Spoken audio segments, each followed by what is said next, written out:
काम हमारा सबसे नजदीक किसके होना चाहिए, the average value of the data set. जितना हम एवरेज वैल्यू से दूर होंगे that is called the deviation. वही तो डिविएशन है हमारा, तो वही तो डिविएशन है।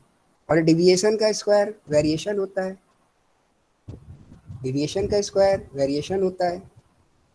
तो जो ये वेरिएशन है मतलब एवरेज से एक पॉइंट की दूरी, जो हमारे डेटा सेट का एवरेज आया, उससे एक उसकी दूरी की जो हमारी वैल्यू है डेटा सेट में, फिर उससे दूसरे की दूरी, तीसरे की दूरी, इन्हीं सब का जब पूरा निकलेगा तो ये हमारा वेरिएशन है। तो वेरिएशन कब कम हो, जितने ज़्यादा रिप्लीकेशन हो, क्योंकि रिप्लीकेशन उसको डिवाइड करता है। ये बात हुई थी कल हमारी आपकी। तो अब जब भी आप ये एक्सपेरिमेंटल डिज़ाइन बनाने जाओगे तो कुछ इसकी कैमरा नहीं खुला हुआ है, ओके, तो कुछ इसकी मेथड्स हैं या कुछ इसके यूज्ड पैटर्न हैं, जैसे कंप्लीटली रैंडमाइज्ड डिज़ाइन जो हमारे आपके बीच डिस्कस हुए, इनके अलावा भी जो चलते हैं that is the completely randomised design.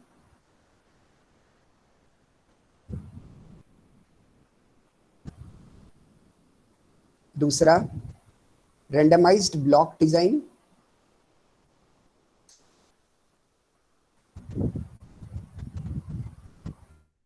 Randomised block design,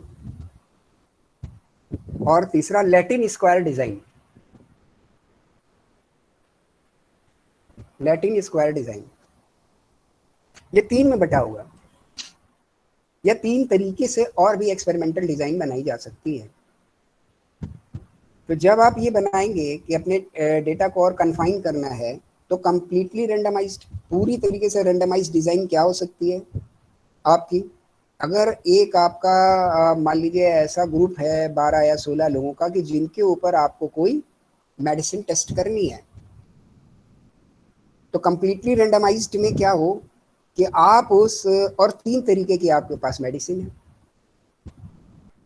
या दो तरीके की है, या चार तरीके की है, इनका आपको टेस्ट करके रेफरेंस देखना है कि which one is showing much effect और नॉन इफेक्ट, और what is the ratio of the effect among the persons. तब आप अपने इस डेटा को सेट कर दीजिए, लिख लीजिए आराम से 1 2 3 4 5 6।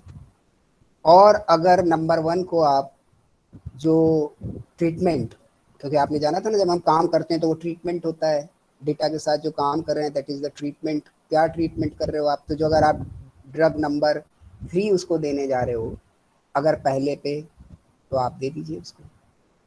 अब आपका डेटा सेट मान लेते हैं हम 16 का है, तो 2 3 का गैप छोड़ के फिर 1 के बाद आप 4 को दे दीजिए, फिर 7 को दे दीजिए, मतलब एक गैप सेट कर दीजिए उनके बीच में। तो ये रेंडमाइजेशन करो, फिर दूसरे को आपने जो दी वहां से 3 या 4 का जो आपने गैप बनाया ऐसे देते चले जाइए आप। तो तीनों ड्रग की पॉसिबिलिटी डिफरेंट डिफरेंट पर्सन्स पर, क्योंकि ये जो अब आपका डेटा है इसमें तो सब तरीके के लोग होंगे अलग अलग एज ग्रुप में या किसी में जिसमें भी, तो आप ये नहीं कह सकते कि हमने खास इन्हीं लोगों को ऊपर किया हुआ है। ये हो गया कंप्लीटली रैंडमाइज्ड। 3 तरीके की ड्रग्स को हमने अपने डेटा सेट को इजीली लिख लिया, जो पहले को दी तो फिर वो 5वें को दी, तो फिर वो 9वें को दी, तो फिर वो 13 को दी, एक गैप सेट कर दिया 2 या 3 का। इस हिसाब से हम देते चले गए, इक्वली बढ़ भी जाए कोशिश से अब आपके, ठीक है ना। तो ये काम जब आप कर रहे हो then you are the completely randomized design. ठीक, कुछ पता नहीं है किसका नंबर आ जाएगा किस दवा में, तो आप ये बोल सकते हो कि हमने बिल्कुल फ्रीली दवा को अप्लाई किया है सबके ऊपर, और इसके बाद जो टेस्ट आएंगे तो उनके रिजल्ट्स ज़्यादा श्योर हो सकते हैं। That is the completely randomised design का मेथड है ये। नेक्स्ट है आपका रेंडमाइज्ड ब्लॉक डिज़ाइन। अब ये इसको बनाने के बाद इसकी कैलकुलेशन कैसे होती है और फिर इसमें कैसे फाइनल एवरेज निकलता है, क्या निकलता है, ये जब हम लोग एट्रीब्यूट्स को डिस्कस करें एनोवा टेबल या एनोवा पे जब बात करें तब पूछिएगा, ध्यान रखिएगा। ये जितने ये डिज़ाइन की बात है, खैर मैं खुद भी बताऊंगा लेकिन ध्यान रखिएगा। तो ये जो completely randomised design, randomised block design और लैटिन स्क्वायर डिज़ाइन, इनका कैलकुलेटिव एस्पेक्ट तो आप कब डिस्कस करेंगे, when we are discussing the ANOVA table. अभी तो मैं केवल दिमाग में डाल रहा हूँ किस किस तरीके की डिजाइन हो सकती है।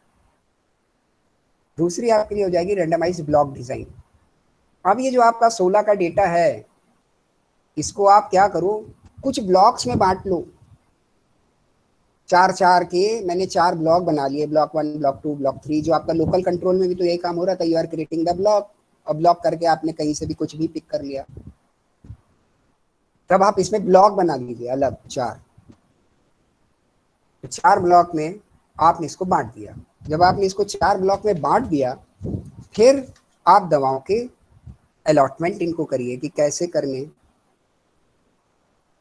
अगर 1 दी है आपने सेल नंबर 1 पर, जब आपने ब्लॉक बनाए तो सेल बन जाएंगे 1 2 3 4, देन 2 1 3 4, 3 1 3 4, 1 4 1 4 4, ऐसे सेल बन जाएंगे आपके पास। तो अगर आपके पास ये जो सेल बन गए हैं, तो इसमें फिर आप इस तरीके से अपनी दवाओं का अलॉटमेंट करिए कि रेंडमाइजेशन भी रहे, और ये जो आपने ब्लॉक बनाए हैं, there are the some basis on which you have these blocks are created. या आपका जो ये 16 का ग्रुप है, इनमें ब्लॉक बनाने के लिए भी आपने कोई बेसिस बनाया हो या बन सकता हो। अगर सारा सब ग्रुप होमोजीनियस है, तो हमारा रेंडमाइज पहला वाला जो मेथड है वो पूरी तरीके से काम करेगा। अब अगर इसमें भी कोई ग्रुप बन सकते हैं फर्दर अलग अलग, कि जो हमने ये इकट्ठा किया डेटा 16 लोगों का, इसमें भी कुछ ग्रुप बन सकते हैं अलग अलग, क्योंकि हम दवा की बात कर रहे हैं। तो हम अगर ऐसे ग्रुप बना सकते हैं वेट के हिसाब से, या फिजिकल फिटनेस के हिसाब से, या किसी और टेस्ट के हिसाब से। बात आप समझते जा रहे हैं ना, क्यों? वो टेस्ट की नीड के हिसाब से होगा। हमने दवा की बात कर दी है, तो हमारे ग्रुप्स किस बेस पे बन सकते हैं? कई सारे ऐसे ग्रुप हो सकते हैं कि वेट के हिसाब से देख लें। हम एक ग्रुप बना लिया, जो इस वेट में लाई कर रहे हैं वो ब्लॉक 1, जो इस ग्रुप में वेट में लाई कर रहे हैं उनको ब्लॉक 2। ये सारे टेस्ट जब होते हैं बेटा, तब आपको कोई डॉक्टर जो है वो दवा लिखता है, तो किसी को 500 mg की लिखता है, तो किसी को 650 mg की लिखता है, किसी को 750 mg की लिखता है, और कहीं बच्चे अच्छे पहुंच गए तो 200 mg की लिख देता है। मतलब उसके पास ये रिकॉर्ड या डेटा है कि ये तक की इनके लिए ठीक है, इसके ऊपर हार्मफुल हो सकती है। तो some type of these experiments are done, उनके बेस पर ये फाइंडिंग्स आई होंगी कि ये जो चीज़ है ये अब इनके लिए फ़ायदेमंद ज़्यादा है इस लेवल पर, इस पोटेंसी में, या ये नुकसानदेह हो सकती है इस लेवल पर, इस पोटेंसी में। बात समझ आती जा रही है आपको? मैं यूजेबिलिटी ऑफ दिस डिज़ाइन भी आपको बताता चल रहा हूँ साथ में, जिससे आप कनेक्ट कर पाए। ये ना लगे केवल कि कोई पढ़ाई हो रही है, अजीब सी बात हो रही है यार, लिख लो बस, बोल देना है, ठीक। तो एक्सपेरिमेंटल डिजाइन में अगर रेंडमाइज्ड है कि आपने जर्नल बिहेवियर पर एक आपने छाटा और सबको पूरा मौका दिया और अपने हिसाब से कर दिया काम को, इसको बोलते हैं रेंडमाइज्ड। फिर आपने ग्रुप बनाए। अगर आपको इस डेटा सेट में ग्रुप बनने के अच्छे बेसिस और क्राइटेरिया होने चाहिए, जैसे मैंने एग्जांपल दिया वेट पर या किसी और फैक्टर पर आप बना सकते हैं। फिर इन पर रेंडमली आप दवा को दें। अब एक ग्रुप में मान लीजिए आपने 16 का ग्रुप है और 16 का टोटल डेटा सेट है, और आपने 4-4 के ग्रुप बना लिए। तो 4-4 के ग्रुप बना लिए, तो इसमें रेंडमली दवा को दीजिए कि अगर आपने सेल 1 में T1 दिया है, तो जो नेक्स्ट सेल आ रहा है 2-1, उसमें T1 मत दीजिए, उसमें कोई और दे दीजिए, T4 दे दीजिए। क्योंकि जो फर्स्ट वैल्यू होगी हर ग्रुप की, तो जो आपके सेल वाइज डिनोशन आ रहे हैं अलग अलग, ये भी कोई 2 बेसिस का इंटरसेक्शन भी हो सकता है, तो ध्यान दीजिए आप, ठीक ना। आपने एक ग्रुप तो ये बना लिया कि ये इस एज वेट में आपने एक इंटरवल बनाया कि एक 5 किलो का इंटरवल रखा आपने, या 10 किलो का रखा कि जो 40 से 50 किलो के बीच में होंगे, वो ग्रुप मेरा 2 है। अब 42 वाले ही हम फर्स्ट सेल में, 42 तक वाले फर्स्ट सेल में डालेंगे, 42 से 44 वाले सेकेंड सेल में डालेंगे, फिर उसके बाद वाले दूसरे सेल में डालेंगे। 2.5 किलो के आप आगे के ये 4 ग्रुपों को बांट दीजिए सीरियल वाइज। तो और अच्छी सेटिंग आपने अपने ग्रुप की कर ली। तो जहां पर आपने मिनिमम वैल्यू के अगर किसी ग्रुप को T1 दवा दी है, अपनी डोज 1 दी है, तो सेकंड वाले में मिनिमम पे ना दे के आप उसको थोड़े भारी वाले पे दे सकते हैं। ये रेंडमाइजेशन हुआ, मतलब ग्रुप में आपने डिवाइड किया, और फिर उसके बाद वहां पर उस अपने टेस्ट की applicability in the terms of drug आपने की, that is the randomised block decision. First block बनाए, फिर उन पर रेंडमली पिक किया अपने टेस्ट को, randomised block decision method. Okay, अब लास्ट क्या Yes, आपका लैटिन स्क्वायर, और इसका नाम ही बोलता है लैटिन स्क्वायर, मतलब ये स्क्वायर का डेटा होगा तभी काम करेगा, ये स्क्वायर का डेटा होगा तभी काम करेगा। और ये हमने जो 16 का ले लिया इसीलिए ले लिया कि स्क्वायर वाला समझाने में आसानी हो जाए। आपका डेटा सेट 20 का भी हो सकता है, 12 का भी हो सकता है, 24 का भी हो सकता है, तो आपकी रेंडमाइज्ड भी काम करेगी उस पर और रेंडमाइज्ड ब्लॉक भी काम करेगी, लेकिन लैटिन स्क्वायर काम नहीं करेगी। लैटिन स्क्वायर में आपका डेटा सेट स्क्वायर में ही होना चाहिए, 16, 25, 9 इस तरीके से, ठीक। और इसमें कुछ नहीं करना आपको, ये सबसे आसान है। इसमें आप एक तरफ से उठाइए और फिल करते चले जाइए अपना, कुछ भी नहीं करना है आपको। अगर आपका 4 का डेटा सेट है तो आप उठाइए और वर्टिकली शुरू हो जाइए, drug 1, drug 2, drug 3, drug 1, drug 2, drug 3, drug 1, फिर आप ऐसे ऊपर से नीचे, ऊपर से नीचे, ऊपर से नीचे शुरू हो जाइए एकदम। तो कहीं पर भी आप ये देखेंगे कि रिपीट नहीं होगा वो। शर्त ये है कि आपकी जो टेस्टिंग है वो भी आपके पास 4 तरीके की हो। अगर डेटा सेट में आप 16 आ रहा है तो आपके पास ड्रग्स भी 4 तरीके की हो, ये मैचिंग आ जाएगी। तो कहीं पर भी आप देखोगे कि किसी भी ब्लॉक में अपने आप वो ओवरलैप होगा ही नहीं। बना के देख लीजिए, 16 का ब्लॉक बना लीजिए, उसमें ABCD, अगले वाले में BCDA, तीसरे वाले में CDAB, ऐसे करके आप बना के देख लीजिए, कहीं एक दूसरे को लैप नहीं कर रहा होगा वो, ठीक। यानी yes, एक sir. ब्लॉक में एक ही दवा जा रही होगी। ये दवा हमारा कोई भी टेस्ट वेरिएबल हो सकता है, इस एग्जांपल में इसको मैंने दवा बोल दिया है। और ऐसे कोई भी डेटा सेट में भी कोई वेरिएबल हो सकता है, पर्सन की जगह कोई और, ठीक है ना। हमारे खेत और बीज भी हो सकते हैं, कुछ भी हो सकता है, वट एवर द रिसर्च से नीडेड हो आपका, वो सारी चीजें हो सकती हैं, ठीक। तो ये कुछ है, लेकिन हाँ इनकी कैलकुलेशन कैसे होती है मैं फिर से दोहरा दे रहा हूँ। ये जब हम लोग एनोवा डिस्कस करेंगे क्वालिटेटिव डेटा के साथ में, वहां पर आप हमसे पूछेंगे, ठीक। अभी ये बताइए, इतनी बात ये समझ में आ गई है तो हम लोग आगे बढ़ सकते हैं। Yes, sir. Yes, sir. 1 मतलब ठीक है, आगे बढ़ जाएं, ठीक है। अच्छा आगे बढ़ते हैं हम लोग। तो कल जो डिस्कस हुआ है उसमें कोई बात छूटी हुई है, वहां पे कोई क्वेरी है? Yes, sir. बोलिए। सर लास्ट का एक पॉइंट बचा था, on the basis of data of tend का, तो 3 चीजें अच्छा बची हाँ, हुई ऑन थी। The basis of, data obtained. Okay, on the basis of the data obtained. तो on the basis of the data obtained में आपको मैंने लिखा था डॉक्यूमेंट्री, यस सर। और फील्ड, यस और सर। फ्रॉम द लेबोरेटरी, ये 3 तरीके थे। तो on the basis of the documentary, documentary means the things which is recorded और इन द डॉक्यूमेंट।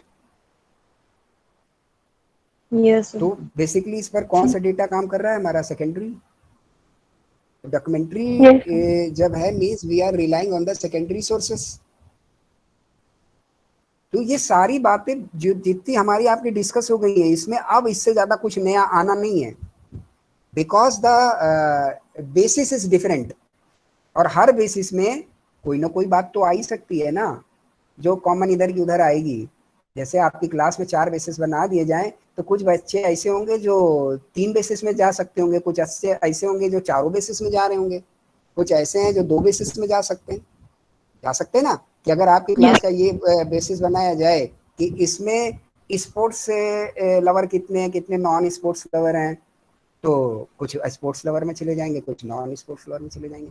फिर एक बेसिस बना लिया जाए कि इसमें जो है वो इतने परसेंट स्कोर करने, मार्क्स स्कोर करने वाले और इतने परसेंट से नीचे वाले, तो उसमें भी कुछ बच्चे चले जाएंगे। तो कुछ तो ऐसे कॉमन भी होंगे ना जो दोनों में जा रहे होंगे, तो बात ये है कि ये जो भी आप करने जा रहे हो कि डॉक्यूमेंट्स के बेस पर obtained, what are the data obtained, तो डेटा तो आप ऑब्टेन करोगे या तो सेकेंडरी या प्राइमरी। तो जो documentary means the which have is already recorded, और उनको आप सिस्टमैटिक रिव्यू करें, सिस्टमैटिक रिव्यू करें ऑन द पर्टिकुलर सब्जेक्ट। ये लिटरेचर रिव्यू भी है और ये केस स्टडी मेथड भी है। ठीक, यस अब सर। केस स्टडी मेथड ये आपसे डिस्कस नहीं हुआ है अभी तक, तो इस पर थोड़ी सी आज हम चर्चा कर लेंगे। पहले ये 3 पॉइंट कर लें। ठीक, तो केस स्टडी मेथड पे जरूर बात करेंगे कि ये क्या है, क्योंकि ये बहुत ज्यादा बिजनेस में यूज होने वाली एक्टिविटी है केस स्टडी। तो डॉक्यूमेंट्री एविडेंस पर आपका काम होगा। दूसरा फील्ड रिसर्च। फील्ड रिसर्च ये क्या चीज हो गई आपकी कि जो फिनोमिना आपने लिया या जो क्वेश्चन आपके लिए है उससे रिलेटेड और लोकेटेड फील्ड पे आपको काम करना है, उस एरिया में। ठीक, उस एरिया में आपको काम करना है, उस एरिया से डेटा को लाना है, वहां पे कलेक्शन करना है और वहां से रिलेटेड आपकी सर्च आगे बढ़ेगी। That is the field research, ground तक जाके काम करना है। पहले वाले में आप किस पे काम कर रहे थे, on the basis of the secondary research. This is the difference. अगर डेटा के बेस पे हम काम करने जा रहे हैं, तो अगर हम टोटली डॉक्यूमेंट्री हैं means we are relying on collection of any other person, or we are relying on the report published. This is the basis of collection of data by some persons who have done research before us. पर जब field में आप गए जाके आपको काम करना है, मतलब प्राइमरी की बात कर रहा है ये अदर वर्ड्स में। ठीक, उस फील्ड में जाके काम करिए, वहां पे समझिए, वहां पे ऑब्जर्व करिए फिनोमिना को। ठीक, यस सर। अगला लेबोरेटरी। और लेबोरेटरी का नाम आते ही आपको सतर्क हो जाना चाहिए कि ये टेस्ट की बात कर रहा है, ये आपके रिलेशनशिप इस्टेब्लिशमेंट की बात कर रहा है बिटवीन द वेरिएबल्स, तभी वो लेबोरेटरी है। ठीक है, तभी वो यस सर। लेबोरेटरी है। लेबोरेटरी में तो टेस्ट होने हैं। तो ये रिलेशन से रिलेटेड बात कर रहा है, जो अभी तक आप कितने सारे मेथड्स में देखा है। तो on the basis of the data collection आप इस तरीके से काम कर सकते हैं। द लेबोरेटरी रिसर्च क्या हुआ, कंट्रोल इन्वायरमेंट में आपको करनी होगी, वरना लेबोरेटरी रिसर्च नहीं होगी। कुछ लोग तो अलग निकालने पड़ेंगे जिनके ऊपर आप अपना कोई रिसर्च का काम करोगे, क्योंकि आपकी जो ये रिसर्च है ये सोशल साइंसेस की होंगी या बिजनेस रिलेटेड होंगी। तो इसके लिए आपको फर्दर उस तरीके का अपना डेटा अलग करना पड़ेगा फ्रॉम द पर्सन्स। जो जर्नल ढेर सारे यूज कर रहे हैं उनमें से कुछ लोग आपको अलग करने पड़ेंगे, कंट्रोल ग्रुप क्रिएट करना पड़ेगा जिनके ऊपर आप काम कर रहे हो। तो यही आपकी लेबोरेटरी बन गई जिनके ऊपर आप टेस्ट कर रहे हैं, उन डेटास को अप्लाई कर रहे हैं, उसके बाद आप रिजल्ट फाइंड आउट कर रहे हैं। That is called the laboratory. ठीक, तो लेबोरेटरी के बेस पे किया आपने, जब आपने टेस्ट किया तो काम किया, रिलेशनशिप स्टेब्लिश की। एक इसमें मिक्स्ड मेथड भी हो सकता है कि इन्हीं किन्हीं दोनों को हम इस्तेमाल करें on the basis of the data collection, कि हमारे रिसर्च में प्राइमरी डेटा भी हो, सेकेंडरी भी हो, डॉक्यूमेंट्री भी हो और फील्ड भी हो। कोई रोकता है क्या कि नहीं कर सकते आप, कि अगर आप केवल फील्ड पे कर रहे हैं तो फील्ड ही करिए, फिर आप डॉक्यूमेंट का इस्तेमाल नहीं कर सकते? कोई रोक नहीं है। हम फील्ड के साथ लेबोरेटरी भी कर सकते हैं, या ये तीनों एक साथ कर सकते हैं, तो उसको हम बोल सकते हैं mixed method. Maybe the composition of any two, maybe the composition of any three which are discussed earlier. ठीक, तो आपके लिए on the basis of the data collection 3 method बने, या 3 तरीके हैं जिन पे आपकी रिसर्च हो सकती है, totally on secondary, totally on field and on laboratory, या इनकी मिक्सिंग भी हो सकती है, mixed methods. Okay, yes sir. चलिए, तो 1 मिनट से 2 मिनट के बीच का टाइम ले लीजिए, और कोई क्वेरी आ रही है तो उसको आप फ्रीली पूछ लीजिए, और फिर हम लोग धीरे से चलते हैं केस स्टडी की ओर, दबे पैर। केस स्टडी क्या है?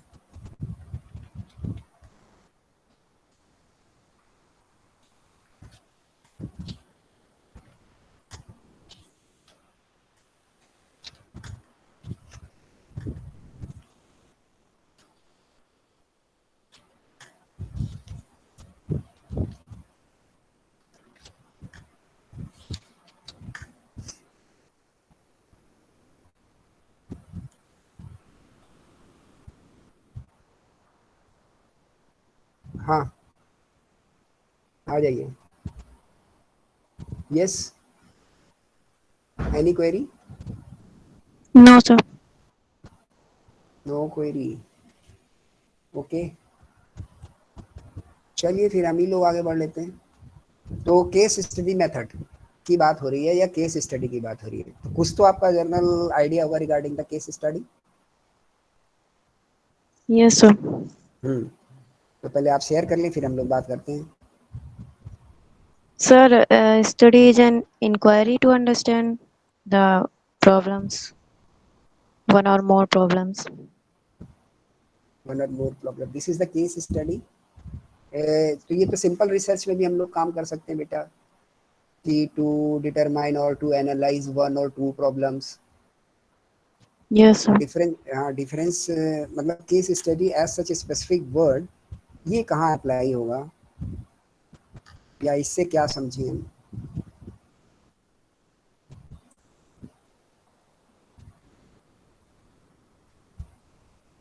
Please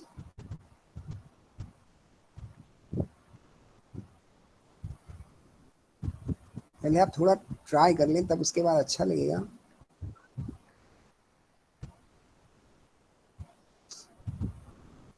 please, may be in situations, okay, may be in the situations. तो सिचुएशंस, सिचुएशन मतलब कैसी सिचुएशन, क्या समझे सिचुएशन मतलब? अरे कोई घटना घट रही है वही सिचुएशन है अगर, तो इसमें केस स्टडी कैसे बन रही है, या हम केस स्टडी क्यों करें? हम लोग बिल्कुल बेसिक पे चले जाते हैं, रिसर्च के बेसिक पे। रिसर्च की किस लिए जाती है?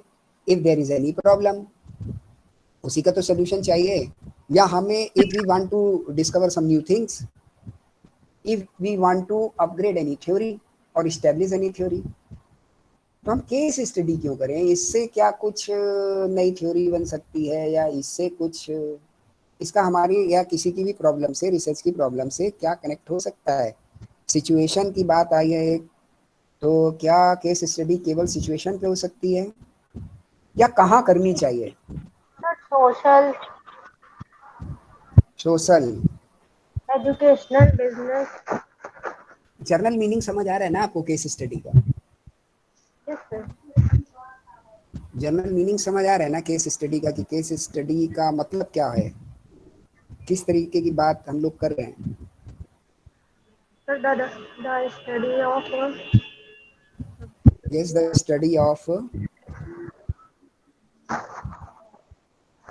अरे फिल इन दी ब्लैंक आप ही भरेंगी, हम नहीं भरेंगे। The case study is the के ऑफ, आगे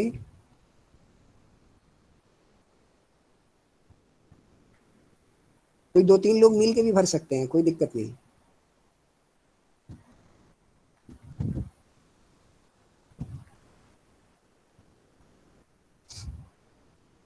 Sir, generally explain the nature of a certain relationship. हाँ, एक चीज को एक्सप्लेन करेगा, बिल्कुल ठीक है। लेकिन मेरा सवाल वही है बेटा कि कहाँ करें? जैसे मान लो हमने इस पे रिसर्च करी कि study to solving the problem, कोई भी आपकी जो रिसर्च है that is for the solution of any problem. If there is any problem then we intervene into the problem और इन्वेस्टिगेट इनटू द प्रॉब्लम। तो जब प्रॉब्लम है तो रिसर्च है, वो तो पहला काम है, आइडेंटिफाई द प्रॉब्लम। यहाँ तो इसमें तो कोई इशू ही नहीं है ना। इशू ये है कि केस स्टडी हम क्यों करें। अच्छा एक काम करिए, दूसरे ढंग से बात करते हैं तो हो सकता है बात समझ आने लग जाए। बेंचमार्किंग का नाम आप लोगों ने सुना है? अब एमबीई में हैं आप लोग, तो बेंचमार्किंग मतलब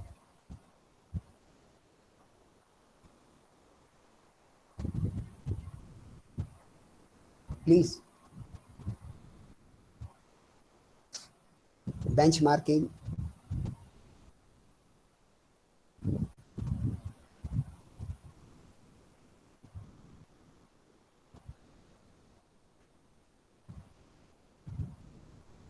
बिल्कुल नॉर्मल एग्जांपल आप लोगों को केस स्टडी का दें, बिल्कुल नॉर्मल,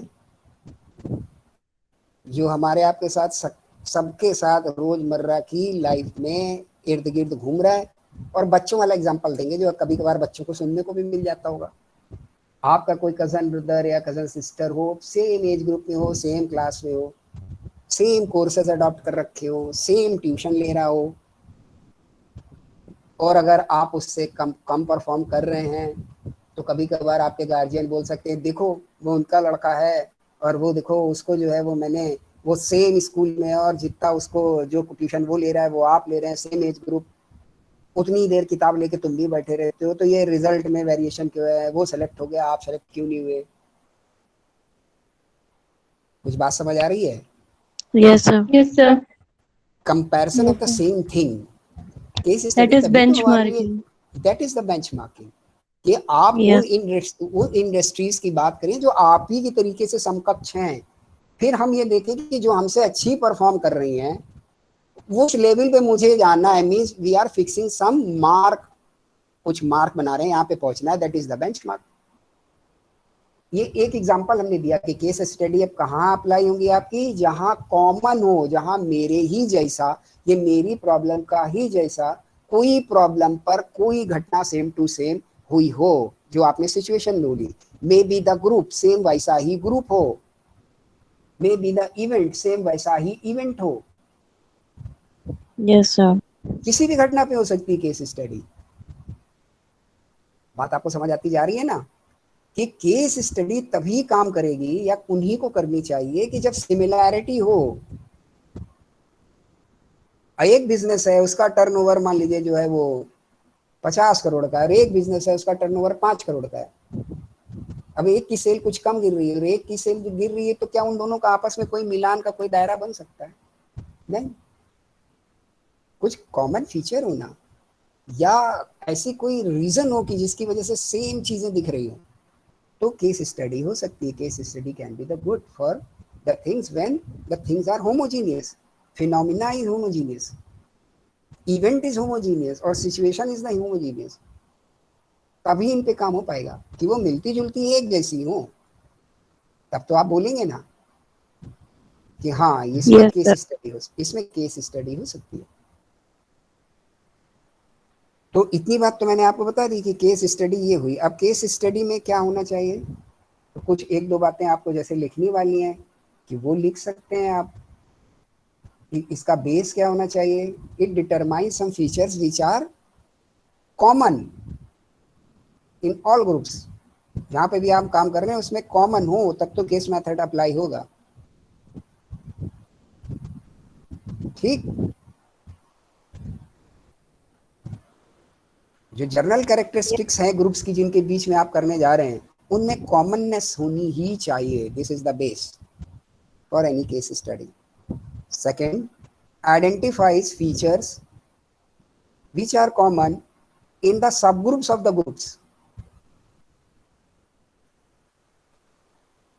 अब जो आपका ग्रुप है उसका कोई सब ग्रुप है, उस पर आपको रिसर्च करनी है। तो आपको ये भी देखना पड़ेगा कि अब हम जैसे कंपेयर कर रहे हैं क्या वो सब ग्रुप भी ऐसा ही बिहेव करता है जैसा मेरा सब ग्रुप है, और फिर वो ग्रुप भी वैसा ही बिहेव करता है, तब आप सब ग्रुप पे कर पाएंगे। क्योंकि मेन ग्रुप का इफेक्ट तो सब ग्रुप पे भी आ रहा होगा। अगर मेन ग्रुप की कैरेक्टरिस्टिक्स में बहुत चेंज है दोनों कंपनी की, जैसे टोटल सेल को ले ले हम लोग, this is a big group. अब किसी एरिया की सेल्स पे काम कर रहे हैं, then it is the sub group. तो टोटल सेल भी मोर और लेस मैच करती हो, फिर एरिया की सेल्स भी मोर और लेस मैच करती हो, तो हम कोई टेस्ट लगा सकते हैं, हाँ उन्होंने उनके यहाँ ऐसा हो रहा था इन कारणों से, तो मेरे यहाँ ऐसा क्यों क्यों नहीं हो रहा है, किस वेरिएबल के कारण हम थोड़ा पीछे या आगे हो रहे हैं। समझ आ रहा है ना आपको?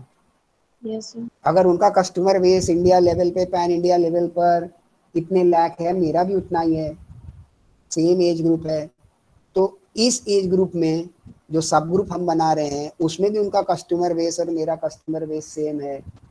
अब कहाँ पे फर्क आ रहा है हमारी उनकी सेल में, ये केस स्टडी हो सकती है कि उन्होंने अपने सब ग्रुप को कैसे कैटर किया, how they are influenced their sub group, क्योंकि बाकी चीजें आप सेम मिला ले गए।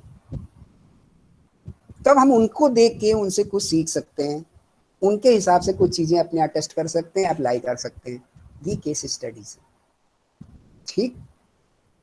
और इनका बिजनेस में बहुत ज्यादा यूज होता है, क्योंकि कंपटीटर्स आपके, उनको आप केस स्टडी में सबसे ज्यादा ले जाते हो।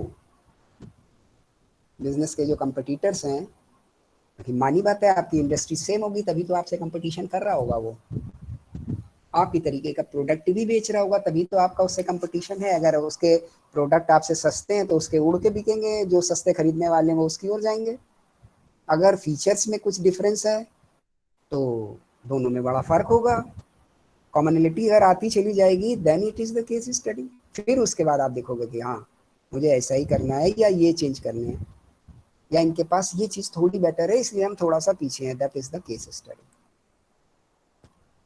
ये सिचुएशन में भी हो सकता है, एंटिटी में भी हो सकता है, किसी ग्रुप में भी हो सकता है, किसी पर्सन में भी हो सकता है, किसी फेनोमिना का भी हो सकता है, सबका हो सकता है केस स्टडी।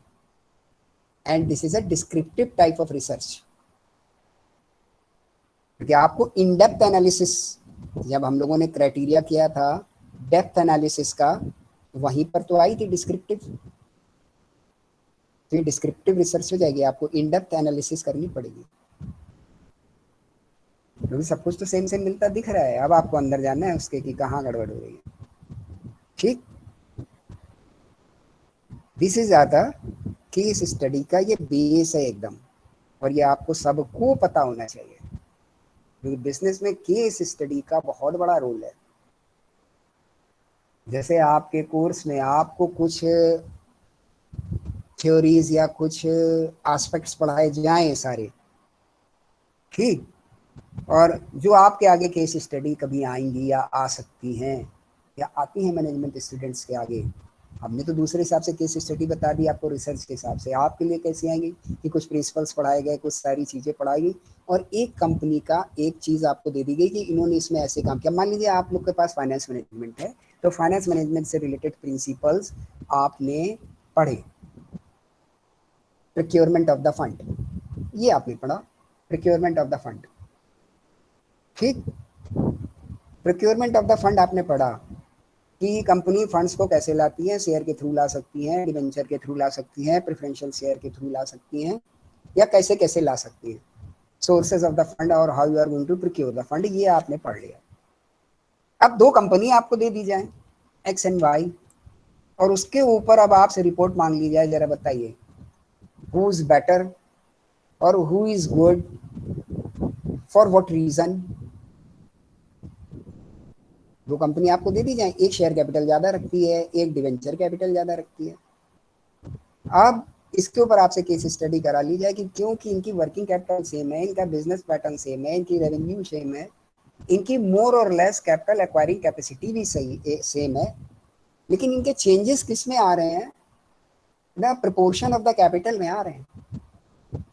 किसी का प्रेफरेंस शेयर ज्यादा है तो कि दूसरी का जो है वो शेयर कैपिटल ज्यादा है, तो तीसरे का डिवेंचर ज्यादा है, मींस द बारोड फंड ये ज्यादा है।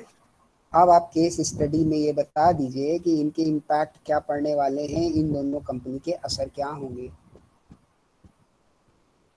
ठीक। इस तरीके की चीजें केस स्टडी हैं।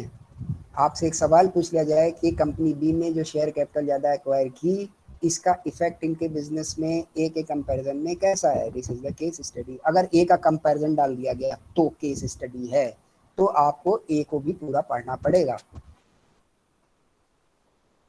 और केवल ये पूछ लिया जाए कि ये शेयर कैपिटल बी की ज्यादा है, इसका बिजनेस में क्या इम्पैक्ट है, तो सीधे सीधे आप बता देंगे कि इनको जो है वो प्रॉफिट में शेयर ज्यादा देना पड़ेगा, फलाना होगा, और इनकी इस कैपिटल की लायबिलिटी नहीं है, बाद में लौटाने का खतरा नहीं होता अगर कंपनी बंद हो जाए, ये सारी बातें आप कॉमनली बता देंगे। लेकिन अगर ए के साथ कंपैरिजन डाल दिया जाए then it is going to be different. तब आपको ए को भी पढ़ना है, ए को समझना है, और एक के रिलेशन में आंसर करना है, कंपैरेटिव आंसर।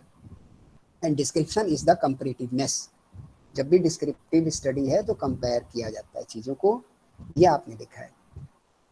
क्योंकि जब हम लोग इसका एग्जाम्पल डिस्कस कर रहे थे, कुछ मुझे याद आ रहा है कि इस तरीके का था, उस दिन हम लोग लीडर का एग्जाम्पल लेके चल रहे थे कि अगर लीडर कि हम लोगों ने इस पे काम किया कि जो भी उसकी फैन फॉलोइंग है वो अर्बन या रूरल में कितनी है या मेल फीमेल के बीच कितनी है, अगर इस तरीके का कर रहे हैं देन इट इज डिस्क्रिप्टिव और इन डेप्थ जाना पड़ेगा। ऐसा ही कुछ बात हुई थी हमारी आपकी, ठीक ना।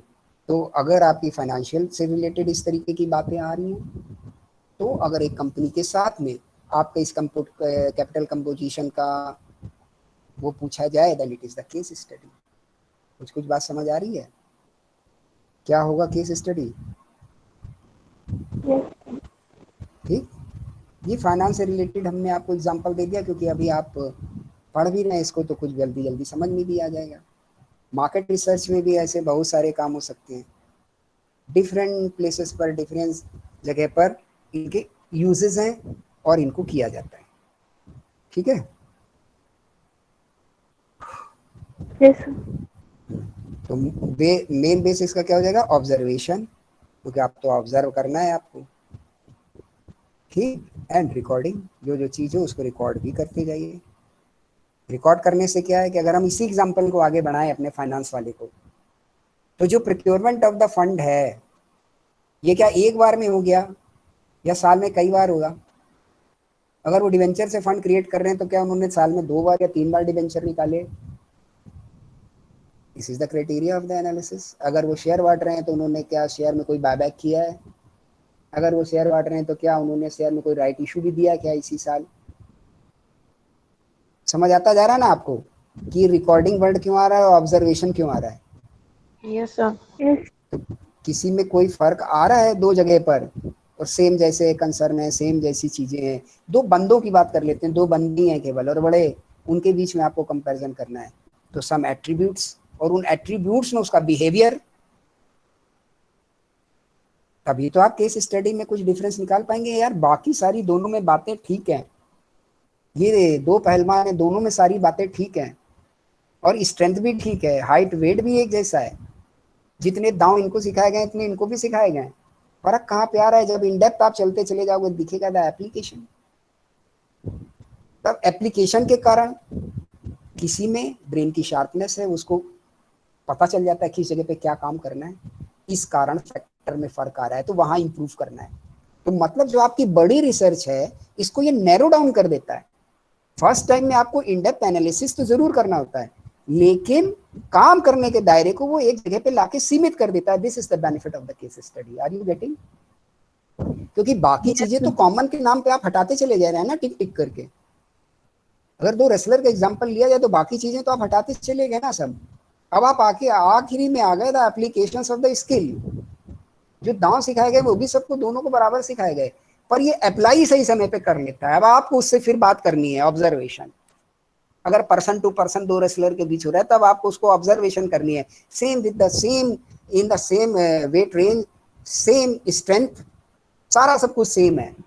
अब आपको ये देखना है कि हाँ इसने जो ये अप्लाई किए ये उस समय इसका माइंड प्रोसेस का काम कर रहा था, तो एट्रीब्यूट की काम हो गई ना, ये तो दिमाग की बात हो गई कि इसको क्लिक कैसे हो जाता है, इसको नहीं होता, क्या इसमें हिम्मत ज्यादा है, रिस्क ज्यादा ले लेता है, ये नहीं ले पाता, सम रीजन, अब उन रीजन पे फिर आपको काम करना है तो आप बराबर आ जाएंगे उसके। ये रेसलर का एग्जांपल है, सेम विद द कंपनी।